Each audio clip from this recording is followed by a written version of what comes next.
you've got to stay on your game and you've definitely got to be adaptive. For those of you who know me, you absolutely know that I love fishing in the Yellowstone Teton Territory in Eastern Idaho. Oh my gosh. Nice. So we came up on this channel. We saw a big brown trout chasing bait. So we came back to try to see if we can get him put on a streamer. And we got him. Well, I love it so much. We're back again fishing the main river of the Snake with Keegan Berrett, a guide out of the lodge at Palisades Creek. Look at that, oh my gosh. This big fish adventure starts right now on the New Fly Fisher.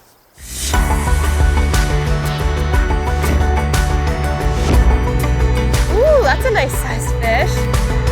Absolutely fantastic. Good fish.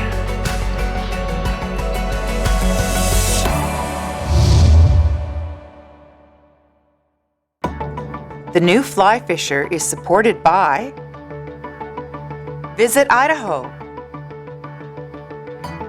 Yellowstone Teton Territory, Orvis Fly Fishing, Scientific Anglers, Trout Unlimited, WeatherTech Canada.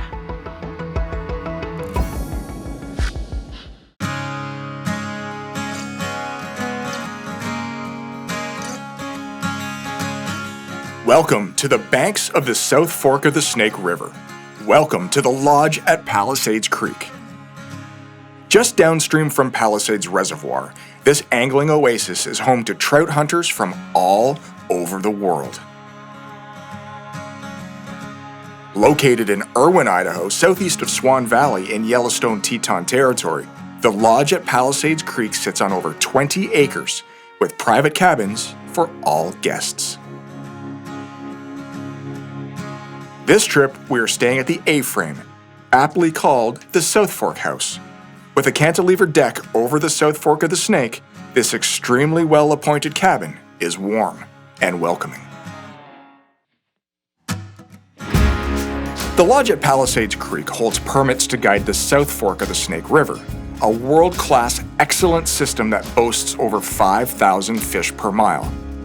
What is unique about the lodge is they also have one of 2 permits in the state to fish the main Snake River. The main Snake begins where the Henry's Fork and the South Fork converge. It's unique in its makeup and sees very little angling pressure. Part of the reason for such low pressure is there are very few boat ramps on this section of the Snake, making drift boats very difficult to use. So on this trip, we're fishing a very different system. We're fishing out of a jet boat with lodge at Palisades Creek guide, Keegan Berrett. Hi, I'm Keegan Berrett, guide with lodge at Palisades Creek, and this is my jet boat. It's a Clackacraft Magnum. It's a kind of a hybrid between a jet boat, typical aluminum sled, and a drift boat. It runs a 60 horse, 40 output jet motor, which means it's a 60 horse motor. The jet foot takes a little bit of power away from them, so it only ends up about 40 horse output. With the light fiberglass boat, it gets up on plane, go about 2 inches of water. It can get you in a lot of places that you can't get with other boats. The big advantage of a jet boat is it opens up a lot more waters. You can get into still water fishing with it. You can get into the main channel of the Snake where there aren't enough takeouts to float a drift boat with. So that opens up about 100 miles of water that's inconvenient to use a drift boat with. It's got seats for 2, it's got rod racks, dry storage, room for a cooler, leg braces in front and back, and a flat bottom, which makes it very easy to move around in. They're a lot of fun and opens up a lot of world. Another day here in Eastern Idaho, and man, the whole ride here, all you were talking about was how much you love this section of river. Tell me about it. Yeah, this section is it's my favorite this time of year because we can get into everything. We can get into streamer fishing, nymph fishing if we have to, and if everything comes together right, we get a small PMD hatch here. Right. there's spots that we can come down here and we can sit and catch fish for 2 to 3 hours without moving. Really? Yes. On dry flies? On dry flies. On dry flies, on PMDs, we swing soft hackles, which is so much fun in itself. Okay. Once again, we're on the main snake. It's not crowded. Right. There's very little competition and it's just a blast. All right, well, let's get this loaded and have some fun for the day. Yeah, buddy.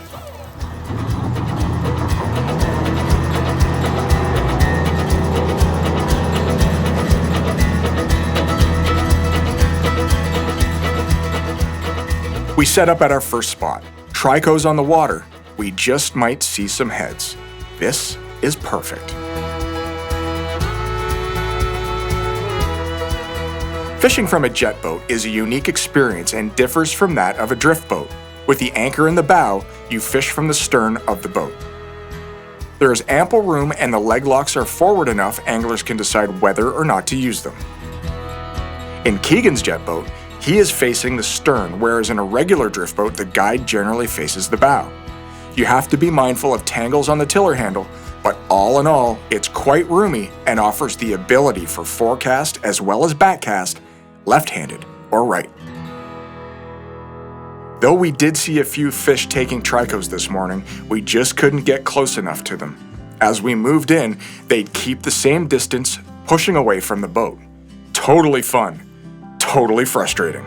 So we pick up and hit the main Snake River.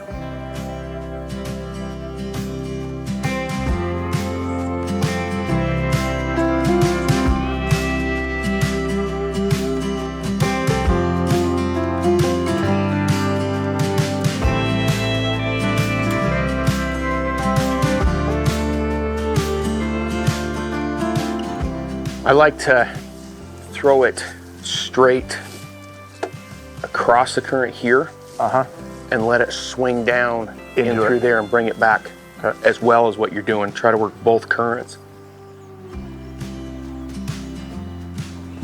Oh, you're on. I'm on. Got a rainbow. You were saying one more and then we'll switch to the fly up? Yeah. I don't think we need to, little guy. No, we're good. So we're sitting in this pool. There's a confluence river here. And nice. And there's a deep pool here, and there's a bunch of carp swimming around. And this is perfect because it's got food coming in from both directions. Settles in, nice deep spot for protection, and home to this nice little rainbow.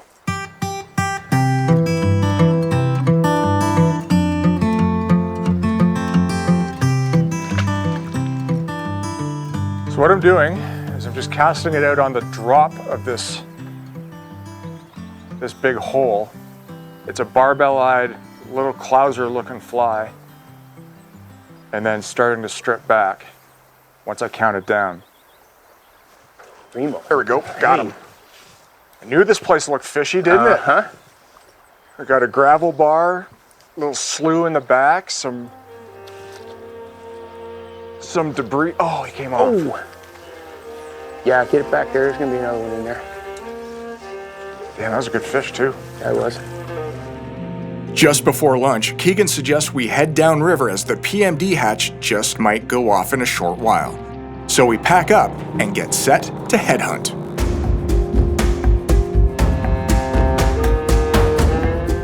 In the fall, around noon on this river, in some choice locations, a small pale morning dun hatch comes off. As we wait, a few begin to pop. We just need a degree or two more of warmth to really get things rocking. If you get a chance to take a little time while you're out fishing, good thing to do is start turning over logs and rocks and sticks inside the water.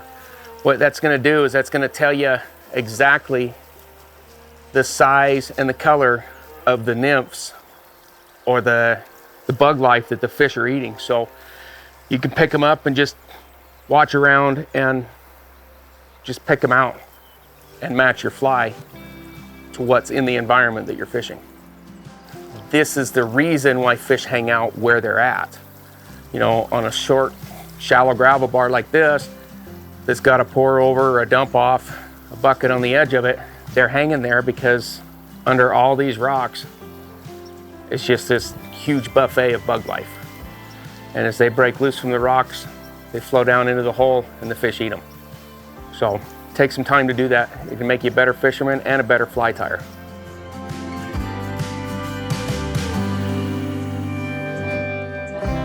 So what happens is those bugs live down in the gravel in these shallow beds, and when they're ready to hatch, when they feel they're ready, they create an oxygen bubble and they let go of the rock, and that helps them rise to the surface. And as they get to the surface, just like a caterpillar out of a cocoon, their shell will split open and they'll crawl out, and as they come to the surface of the water, they'll fly away.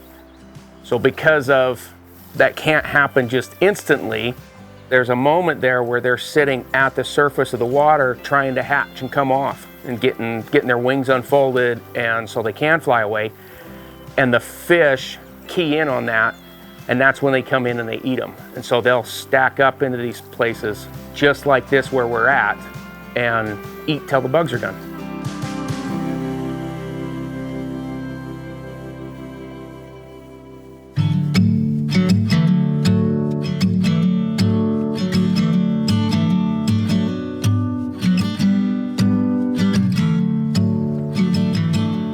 So I've got a unique situation here fishing rainbows and cutthroat on the main Snake River here in Eastern Idaho. I want to fish the trough that's on the other side of all of this riffle and run. It's a long cast, and there's a lot of different speeds of current that are in front of me. The object is to get the bubble and the nymphs to drift down at a uniform speed and not have unnecessary drag. So how do you do that? You use something called a reach cast.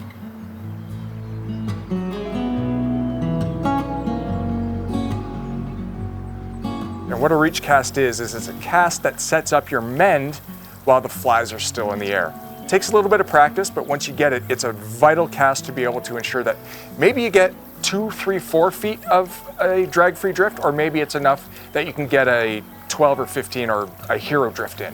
But a reach cast is something that will really, really help you. And here's how you do it. Get your flies in the air,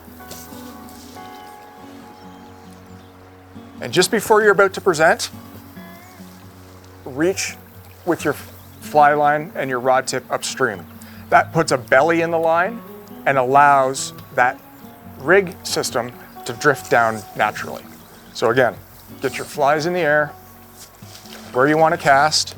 It's a long cast, it's probably 60 feet for me, and then a reach out.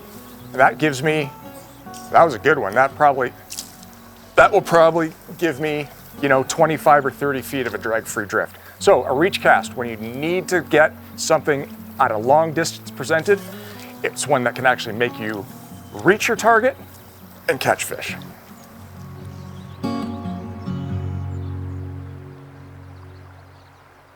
On the strip, I was done with my drift and I started to bring the flies in, and this little dude came and ate it. Now the funny thing is, Keegan, is that's exactly what's supposed to happen, right? It's exactly. Because those nymphs are coming up, they're emerging, and the fish want to eat them. They come up and they're looking for those that's that weak spot in that bug's life. He has no protection. He can't crawl below the rocks. He can't fly away into the air as they're from between the surface and they're stuck. They're food. That's all they are. Right. So the cool thing is that's a 6-inch fish, but it's the same behavior with a 30-inch fish. They act all the same. Yes. There it goes. That thing was fast.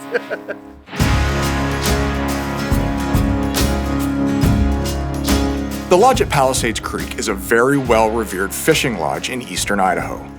Full amenities welcome anglers of all ages and abilities. Guides are excellent, with most guiding out of the lodge for decades. Log cabins are rustically luxurious, with each one with a deck looking out at the South Fork of the Snake.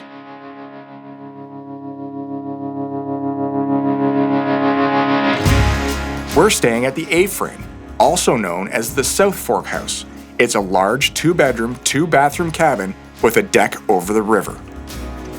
Lots of room inside to sit and visit in a well-appointed living room with a wet bar and small refrigerator. Large glass windows offer exquisite views of the river, and the lodge is all-inclusive with incredible meals both on and off the river.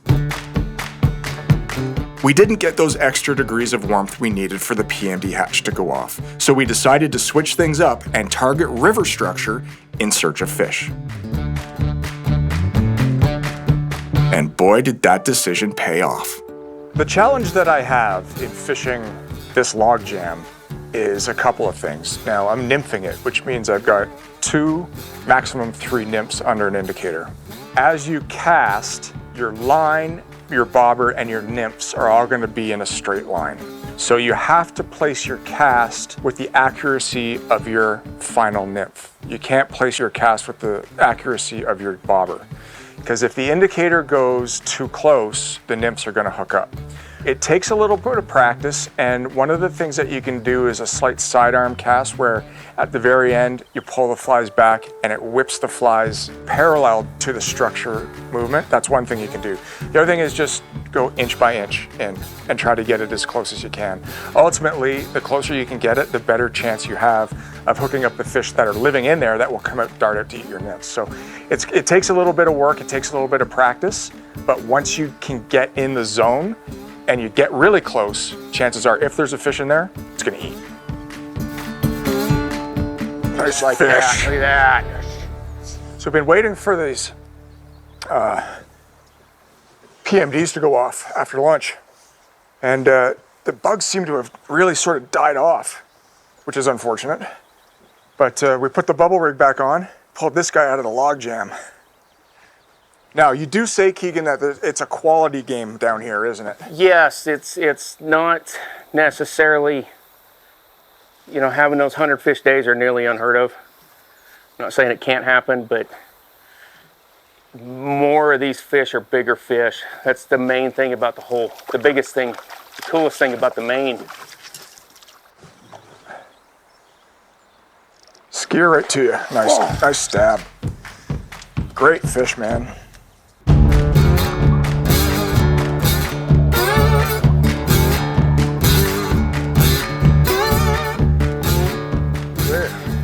Another one, nice. Log jams, they pay. Yeah, right He's there running upriver. in that feed line. He's gonna pull the anchor, Keegan. You know that. So the trick with this, and it's a risky trick, right? Because you've got to risk the flies to get to where they are. You have to. You got to go into it expecting to lose some flies, because if you don't, That's not where they live. usually you're not going to be close enough.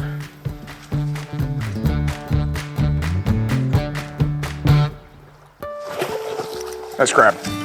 In order to keep the protective slime on fish, it's best to handle them without a glove and to have your hand wet. Well, on a high gunneled boat, it's not a case on a drift boat like this, but on a high gunneled boat, you know, sometimes it's difficult and you might go overboard if you go to get your hands wet. So all you do is lift your fish up in the net, tap the bottom, and now that fish is protected. The slime is protected from coming off because your hands are wet. Nice fish.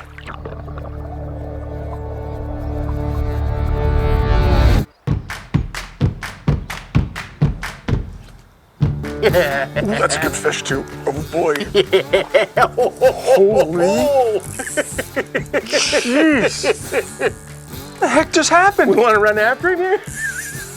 He's gone all the way down to the reservoir. He's going to that wood is what he's doing. Not this again. No, he's not in it. Okay. Oh no, he's just a big fish. That's just, yeah, he's just That's a just toad. a bruiser. He's in the mouth. Took off like a cannon, Oh, too. did it ever hear that? Hear that rooster, the line? Yeah.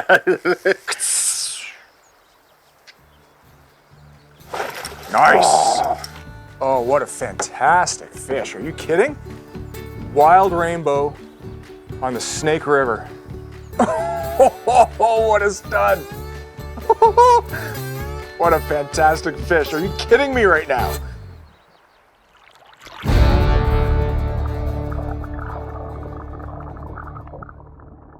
So on these log jams that have been here for a while, water will erode out in front of and beside them, and it creates a pocket. And it can be a couple feet deep to 4, 5, 6 feet deep. And those fish like to get down in those pockets for a couple of reasons. One, there's a back eddy where it's less effort for them to stay holding in one spot. The other reason is it also creates shade and cover for them, which is shade from the sun and protection from eagles and osprey. So another reason why is as the current flows next to the jam, that food will congregate into that seam, and they can just sit in that soft pocket water and reach over and grab a bite to eat as something comes floating by. Ideally, what you want to do is cast above upstream from the obstacle as close as you can get it without snagging up. Now that's going to take some trial and error because you can't see what's underneath the water. So throw it above, let it go through. If it doesn't hang up, get it a couple inches closer and a couple inches closer. And hopefully you'll catch a fish before you catch a stick. And before we know it, our good day turned into a great day. Look at the size of this football. Now that's a brown bass if I ever saw one. That's a great fish. Fishing the main Snake River below Idaho Falls, the lower sections, you should always be prepared because you never quite know what you're going to catch. Whatever it is, it just crushed this fly. I don't know what it is. Well, it's sharking its way here. Look at that. Look at that view. But it felt like an eat. It didn't feel like a hook. Well, no, he doesn't. He's not acting like he's foul hooked right now at all. Big That carp. is a carp. Big giant carp on a streamer. Holy, it's a mirror carp. You say they will eat streamers though, right? We have had them eat streamers. The last thing you think they would do, but they will do it. This guy must have taken a swipe at it and missed. Little rubber lips. Doing the tuna death spiral.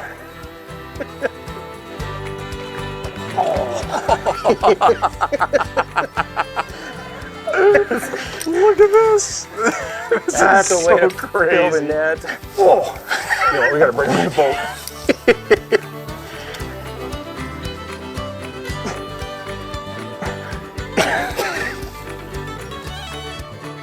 Look at that. Look at the back. Mirror carp, they're beautiful fish. Look at the rudder. Yeah, the propeller's huge. What's really cool is this is how they, see the barbels? Right there? That's how they feel around for all kinds of little crustaceans and things. What a great fish. So fun.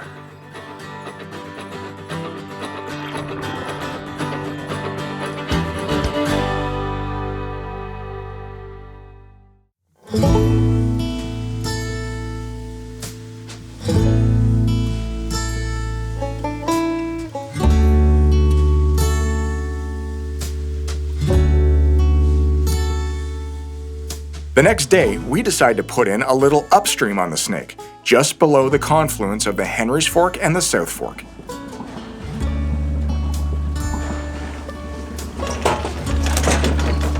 This is the beginning of the main Snake River.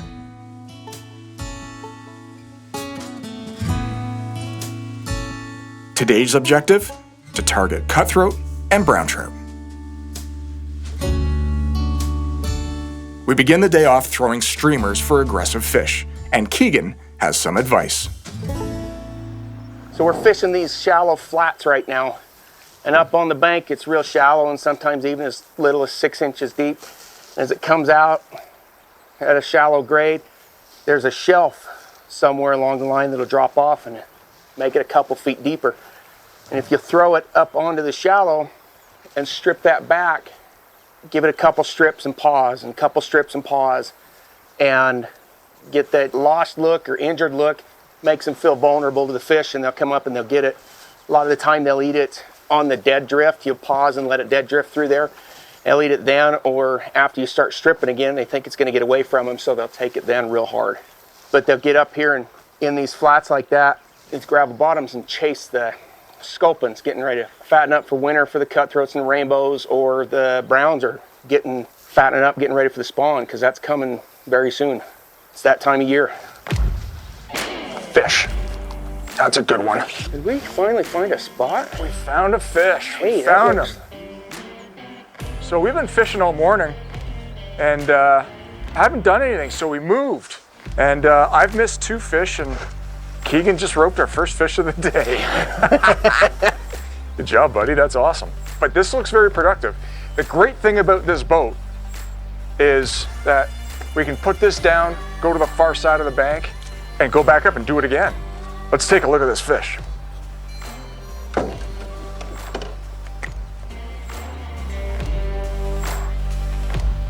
Great cutthroat.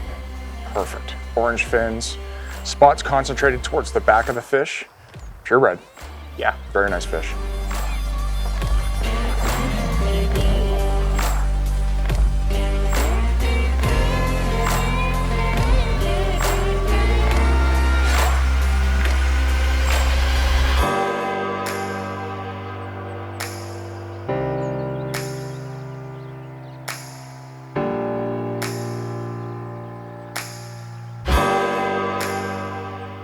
So it's been tough today. We've had several different factors going on this week. We've had a lot of water flow changes. We've had a lot of temperature changes, and one of those in itself can have an effect on the fishing, let alone both of them happening all at once. And our flow changes have been pretty drastic. About a 50% drop down here where we're fishing. So that's a big environmental impact on the fish. So we're gonna try running a little bit of a nymph rig. It's been raining this week. Hopefully maybe a little wire worm pattern will work, and run some bubbles and see if that works. Catch us something.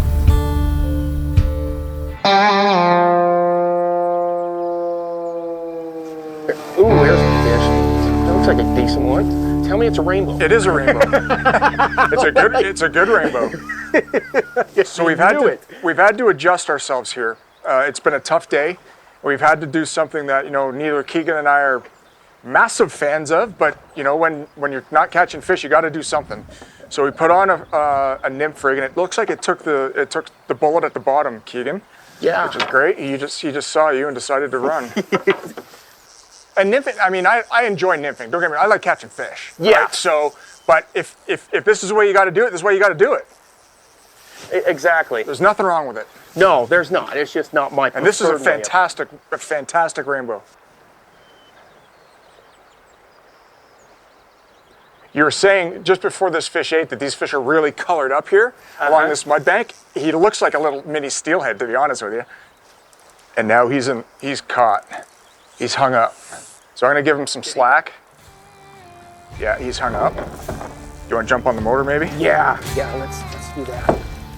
So he dove straight to the bottom and has got hooked up on something. So we're gonna go chase it. That's the beautiful thing of having one of these jet motors. We can go up and see if we can get him free.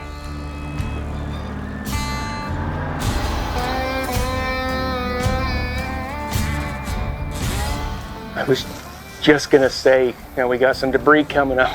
Yeah. Try and keep him up. Oh. That's the only thing I'll have to try is go over the other side. Okay. I'll go that way and you'll just go up, just try to go up over me.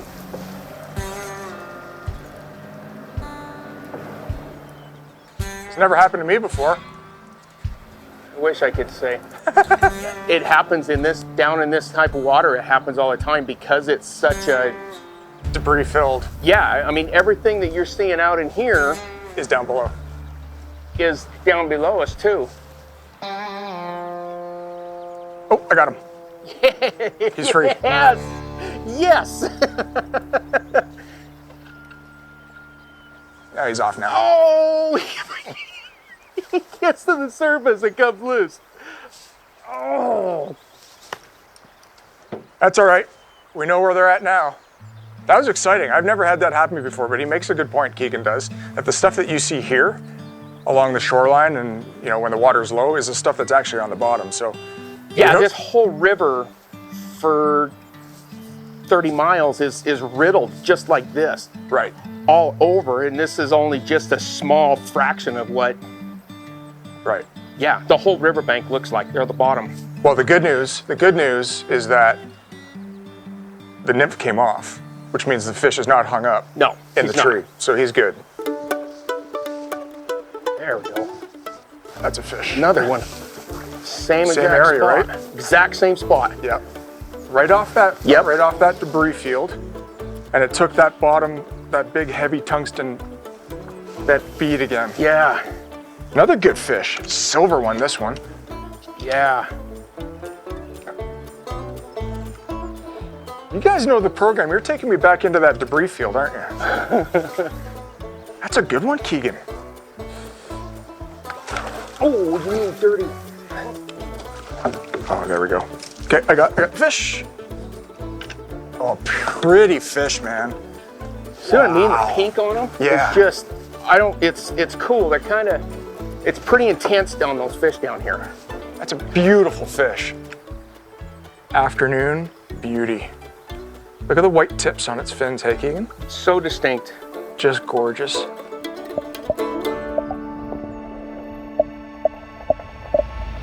All right, so here's the rig that we're using to catch these rainbows this afternoon here on the Snake River. We've got a small little indicator here that's movable, slidable, perfect for adjusting your depth as you need.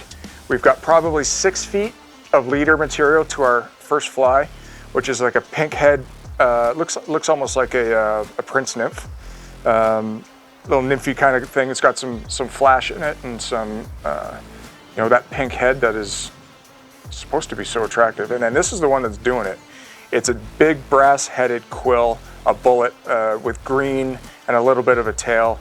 It's a Paragon, so it's barbless. All these flies are barbless, actually. But it's a jig head style, so it has got that big head, sinks quickly, and right now, this is the fly that these fish are loving.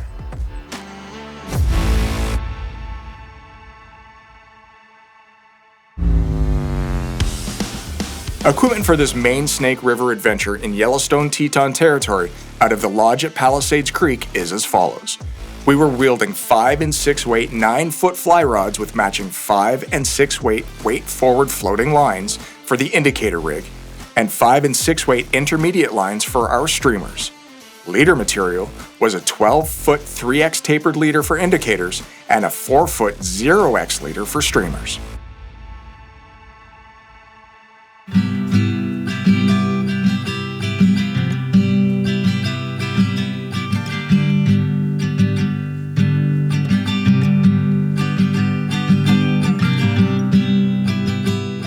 Well, the bobber rig was definitely the piece to the puzzle on this trip, and as the day wore on, we decided to switch to a hopper dropper, just to see if they'd play.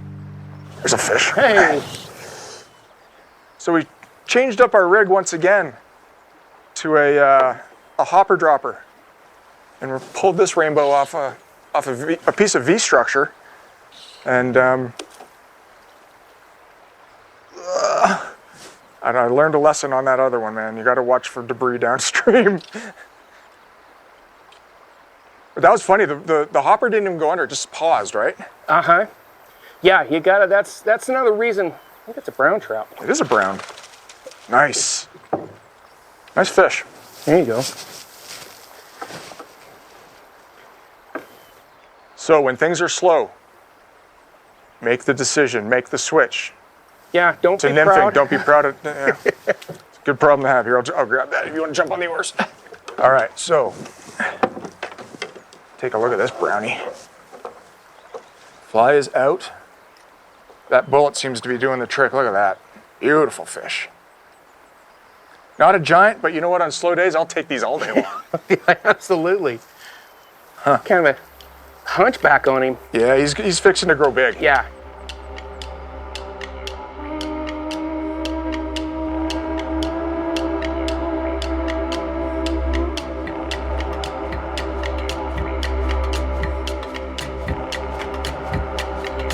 He's not that far out. Is that him moving water right there? That is. We decided to make one more move back to the top of the confluence for one more float for the day. This is him still right here, yeah? Yeah. Keegan spotted a big fish in very shallow water, hunting bait. He's out further? No, I think you're coming in right on him. I think I'm coming in too high. I can't believe he wouldn't just come get it, though. The way he was running and eating it like that. Keegan tied on a streamer, and then this happened. There he is. Nice. So we came up on this channel, and we saw a big brown trout chasing bait. Oh my gosh. So we came back to try to see if we can get him put on a streamer. And we got him. I need to watch out for this wood, man. Let's go north of it. What'd you tie on, Keegan? A little natural colored mini dungeon. Uh-oh. This is funny. You've roped yourself, too. I'm free now.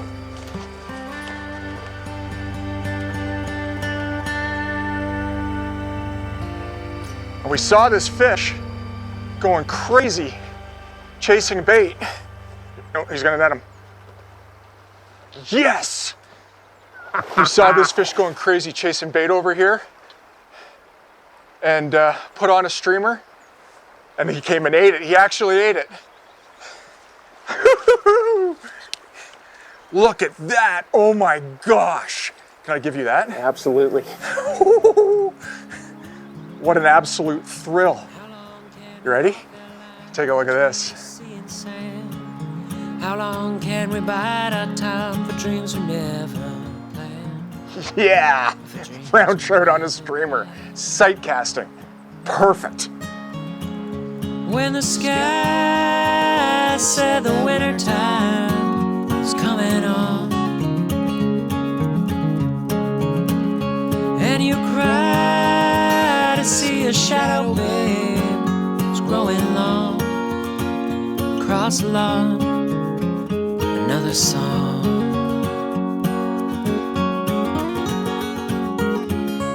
Well, that about does it for this episode of The New Fly Fisher. Thanks for watching. I want to take this opportunity to thank Keegan Berrett, Justin Hayes, and everyone at the lodge at Palisades Creek for their hospitality and amazing fishing. Remember, adventure is out there. All you need to do is go and find it, and what better way than to do it with a fly rod in your hand.